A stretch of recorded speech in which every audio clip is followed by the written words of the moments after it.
So I wanted to do a quick review on the Brand X Ascend dropper seat post. And this is available from Chain Reaction Cycles. It's sort of their house brand. So budget pricing on these type of things. First of all, installation was very easy.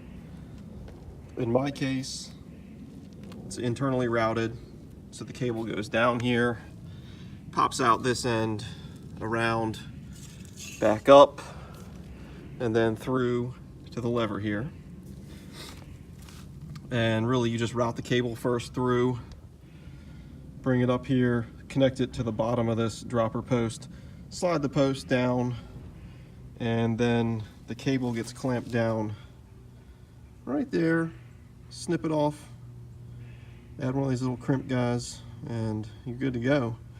So after I got the installation, roughed in how I wanted it, I pulled the seat post back out a bit and added some anti-seize just down, into the post a little bit. You can adjust it with this little barrel adjuster right there, just to get the tension exactly how you want it. So, right when you're pushing on it, you're pulling the cable and there's no slack in it.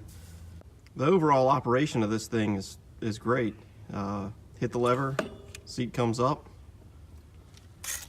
I've never had any issues with it, when it's a cold morning or the first time you've used it in a while. Sometimes some of them, you have to cycle it a few times. This has not been the case with this one.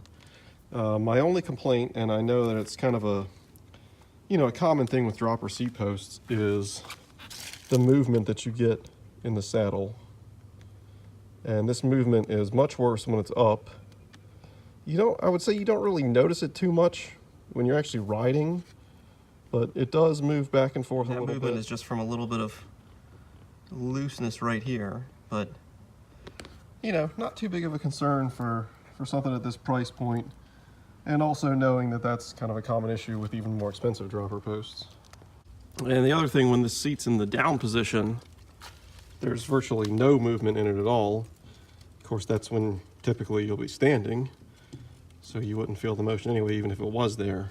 One of the other things that I've noticed after using it for a while is that it tends to release some grease along here, and if I raise it up, you'll see that a little bit better. I'm sure it's nothing to be too concerned about. It's probably maybe overly greased when it leaves the factory. So we'll keep an eye on that, but that should be okay. But all in all, for a budget dropper seat post, it's really not bad. And the switch that it comes with, is a shifter style switch. So obviously this type of lever is going to mean that you should be running a 1x system. Otherwise it's going to be messing with the shifter for your front derailleur. But if you're running 1x, it's great. So of course time will tell how this thing holds up, but so far so good.